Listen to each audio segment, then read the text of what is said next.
നമുക്കൊന്ന് തൃശ്ശൂർ സ്റ്റൈലിൽ പരിപ്പ് കുത്തി കാച്ചണത് കാണിക്കാം. അപ്പോൾ കുക്കറിൽ കുറച്ച് വെള്ളം വെച്ചിട്ടുണ്ട്. 1 കപ്പ് പരിപ്പ് ഇട്ട് കൊടുക്കാം കേട്ടോ. 1 കപ്പ് പരിപ്പ് എന്ന് പറയുമ്പോൾ ഏകദേശം നമ്മളൊരു സാധാരണ നമ്മൾ കേക്കൊക്കെ ഉണ്ടാക്കുന്ന പോലത്തെ വലിയ കപ്പല്ല, ചെറിയൊരു കപ്പിൽ ഇതുപോലത്തെ 1 കപ്പ് പരിപ്പ് ഉണ്ടോ. അപ്പം അതിട്ട് കൊടുത്തിട്ടുണ്ട്. ഒറ്റ വിസിലടിച്ച് കഴിഞ്ഞിട്ട് നമുക്ക് തുറക്കാം. അപ്പോൾ പരിപ്പ് വേവിക്കുമ്പോൾ നമുക്ക് കുറച്ച് ഉപ്പിട്ട് കൊടുക്കുന്നുണ്ട് കേട്ടോ. ആവശ്യത്തിനുള്ള ഉപ്പിട്ട് കൊടുത്തു.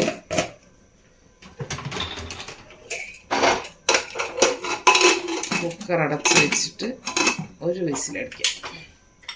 അപ്പോഴേക്കും നമ്മളിവിടെ കുറച്ച് ചീര, നമുക്ക് കുറച്ച് ചീര ഇട്ടിട്ട് പരിപ്പ് കുത്തി കാച്ചാണ് കേട്ടോ.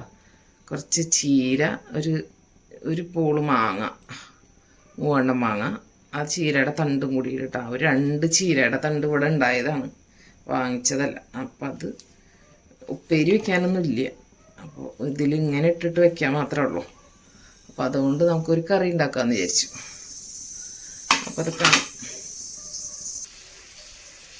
നമ്മുടെ പരിപ്പ് ഒറ്റ വിസിലടിച്ചു വെന്തിട്ടുണ്ട്. നമുക്കിതിനൊരു പാത്രത്തിലേക്ക് ചട്ടിയിലേക്ക് ഒഴിച്ചു കൊടുക്കാം കേട്ടോ. ചട്ടിയിലേക്ക് ഒഴിച്ചു കൊടുത്തു. അടുപ്പൊന്ന് കത്തിച്ച് കൊടുക്കാം. അയ്യോ, വളരെ സിമ്പിളായിട്ട് നമുക്ക് പെട്ടെന്ന് ഉണ്ടാക്കാൻ പറ്റിയൊരു കറി. നമ്മളവിടേക്ക് എപ്പോഴും ഉണ്ടാക്കുന്നതാണ്. ഇനി നമ്മുടെ ചീരയും മാങ്ങയും ഇതിലേക്ക് ഇട്ട് കൊടുക്കാം കേട്ടോ. അപ്പം നമ്മൾ ഉപ്പിട്ടിട്ടാണ് പരിപ്പ് വേവിച്ചിട്ടുള്ളത്. ചീരയും മാങ്ങയും കൂടി അതിലേക്ക് ഇട്ട് കൊടുക്കും. ഇനി അതൊന്ന് വെന്ത് വരട്ടെ. എന്നിട്ട് ഇളക്കി കൊടുക്കാം.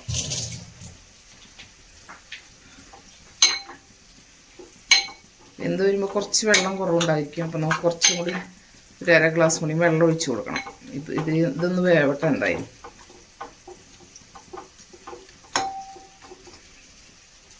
ഒരുപാട് കട്ടി വേണ്ട, കുറച്ച്. ചില ആൾക്കാർക്ക് നല്ല കട്ടിയുള്ളതാവട്ടെ ഇഷ്ടം. നമുക്ക് ഒരുപാട് ഇങ്ങനെ കുറുക്ക് പോലെ ഇരിക്കുന്നത് ഇഷ്ടമല്ല. അപ്പോൾ അതൊന്ന് വെന്ത് വന്നോട്ടെ. നമ്മുടെ പരിപ്പും ചീരയും മാങ്ങയൊക്കെ കൂടി ചേർന്ന് നന്നായി തിളച്ച് വന്നിട്ടുണ്ട്.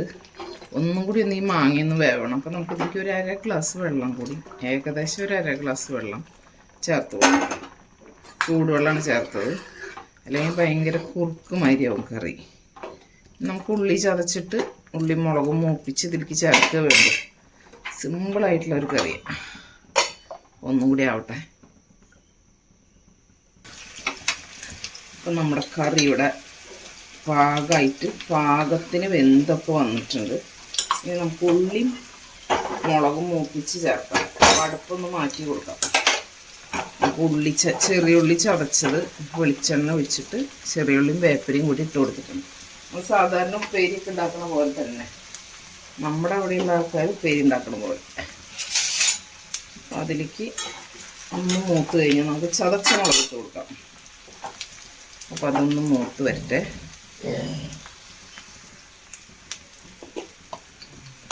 നമുക്കിതിലേക്ക് ഒരു സ്പൂണ് നിറയെ മുളകിട്ട് കൊടുക്കാം. ചതച്ച മുളകിട്ട് കൊടുത്തു. അതൊന്ന് നന്നായി ഇളക്കി കൊടുക്കാം. ഇളക്കി ഒന്ന് നന്നായി മൂത്ത് വരട്ടെ.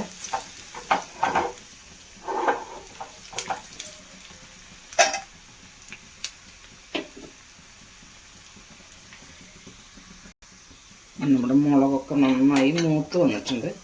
നമുക്കത് അടുപ്പൊന്ന് മാറ്റി കൊടുക്കാം. ഇത് കറിയിലേക്ക് ചേർത്ത് കൊടുക്കാം.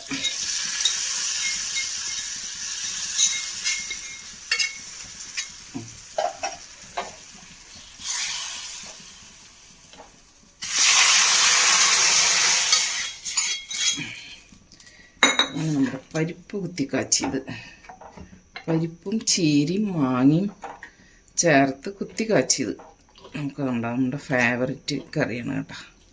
അടിപൊളി ടേസ്റ്റുള്ള കറിയാണ്. നന്നായിട്ട് ഊണിക്കാൻ പറ്റും.